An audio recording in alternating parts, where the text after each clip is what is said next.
अस्सलाम वालेकुम एवरीवन, आप देख रहे हैं हिट टेस्ट और आज हम बना रहे हैं सूजी का टुकड़ी हलवा। ये हलवा बहुत ही ज़्यादा टेस्टी बनकर तैयार होता है। इसकी ख़ास बात ये है कि ये हार्ड नहीं होगा, सॉफ्ट चूई और बहुत ही ज़बरदस्त सा इसका टेस्ट आता है। आप इसको 2 to 3 वीक्स के लिए बना के स्टोर कर सकते हैं, बिल्कुल ख़राब नहीं होगा और हेल्दी सा ये स्नैक आप इंजॉय कर सकते हैं।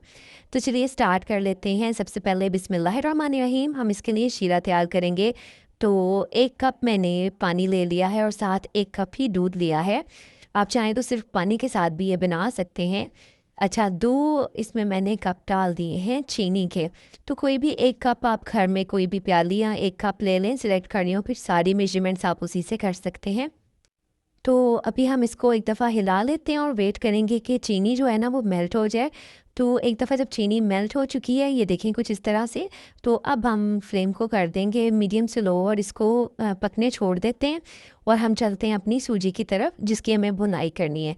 तो पैन में मैंने ले लिया है 2 टेबलस्पून बटर, सॉरी घी का। तो घी को हल्का सा मेल्ट कर लिया है और अब इसमें डाल देंगे सूजी। तो 2 कप ही मैंने सूजी ली है। सूजी को हम शामिल करके फ्लेम को रखेंगे मीडियम से लो और इसकी हमने अच्छी सी भुनाई करनी है। सूजी को अच्छी तरह से भून लेना है ताकि इसमें कोई भी कच्चा टेस्ट ना रहे और ये परफेक्टली डन हो जाए। तो वक्फे वक्फे से आपने इसमें स्पून ज़रूर हिलाना है ताकि सारी सूजी की भुनाई एक जैसी हो, वरना नीचे से ये जलना शुरू हो जाएगी। तो अभी देखें, जब तक सूजी की भुनाई हो रही है ना, साथ हम अपना पैन भी सेट कर लेते हैं। तो जिस पैन में भी आपने इसको सेट करना है उसको आपने पहले रेडी कर लें। तो अभी मैंने इस पे लगा दिया है फॉयल पेपर।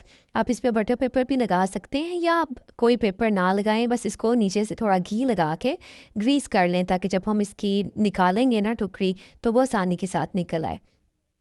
अभी मैंने इसको हल्का सा ग्रीस करके रख लिया है और दूसरी तरफ शीरा जो भी इसको भी चेक कर रही थी मैं, तो शीरा हमारा डन हो चुका है। ये देखें, इस तरह से जब ये हाथों पे स्टिक होना शुरू हो जाए ना, इतनी देर आपने इसको कुक करना है कि हाथों पे ये चिपकने लग जाए। या जब आप इसको इस तरह स्पून से नीचे गिरा के चेक करें ना, तो इस तरह स्लो स्लो इसके कतरे थोड़े गिरने चाहिए, यानी कि ये थिक हो चुका हुआ है। तो बस शीरा हमारा रेडी है। दूसरी तरफ मैंने कुछ नट्स भी ले लिए हैं जिसमें थोड़ा पिस्ता, बादाम और नारियल का मैंने पाउडर लिया है। आप चाहें तो नारियल की कटिंग करके भी डाल सकते हैं। अच्छा, अब देखें सूजी की भी भुनाई हो चुकी है। मैंने इसको 8 से 10 मिनट ना अच्छे तरीके से भून लिया है। इसका कलर भी बड़ा प्यारा सा गोल्डन सा आ चुका है। तो हमारी सूजी रेडी है। अब हम इसमें शामिल कर देंगे हमारा जो शीरा है जिसको हमने अच्छी तरह से कुक करके रखा है।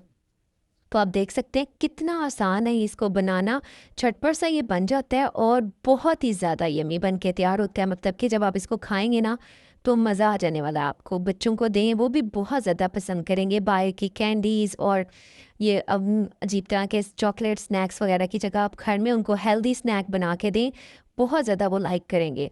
अच्छा, इसको अच्छी तरह से मैंने मिक्स कर लिया था। साथ अब इसमें डाल दिया है सारा नारियल, मैंने सारा ही डाल दिया है और बादाम और पिस्ते मैंने थोड़े थोड़े डाले हैं, बाकी हम कुछ ऊपर से गार्निश कर लेंगे। अच्छी तरह से मिक्स करके ना हमने इसको इतनी देर कुक करना है कि ये खूब अच्छा सा गाढ़ा हो जाए। मतलब कि इसका जितना मॉइस्चर है ना वो अच्छी तरह से रिड्यूस हो जाए।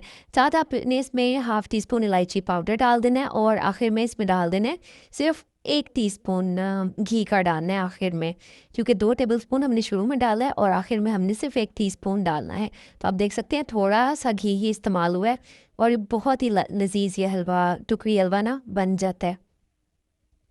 तो इसको मैंने 6-7 मिनट कुक कर लिया था। अब ये अच्छा सा सेट हो चुका है। आप देखें इसमें कैसे बबल्स बन रहे हैं। तो बस ये रेडी है। इसको हम निकाल लेते हैं हमारी प्रिपेयर्ड जो ट्रे थी इसमें निकाल के। तो अब इसको स्प्रेड कर देंगे।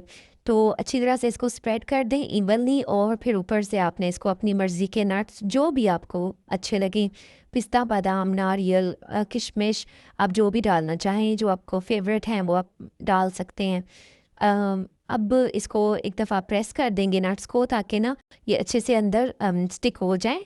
थोड़े से प्रेस करने से ये सेट हो जाएंगे।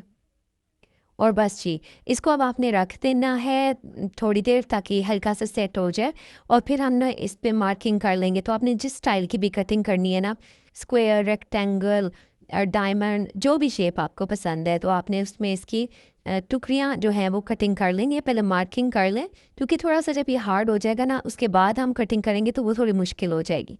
तो इसको मैंने छोड़ दिया था, मुझे बिज़ी हो गई थी मैं, तो ये सारी रात ही तकरीबन पड़ा रहा, और नेक्स्ट डे आप देखें ये ज़बरदस्त सा सेट हो चुका है। आप इसको 3-4 घंटे छोड़ दें, अच्छी तरह से ये सेट हो जाएगा। बस अब हमने जो मार्किंग की थी इस पे हम दोबारा से एक दफ़ा इसकी कटिंग कर लेंगे और इसको निकालें, सर्व करें। आप इसको किसी भी एयर टाइट कंटेनर में डालें, ये बिल्कुल ख़राब नहीं होता, 2 से 3 हफ्ते आराम से ये चलेगा और बहुत ही ज़्यादा आपको इसका मज़ा आने वाला है। उम्मीद करती हूँ आज की ये मज़ेदार सी रेसिपी आपको अच्छी लगी होगी। अच्छी लगी तो प्लीज़ लाइक कीजिएगा, शेयर कीजिएगा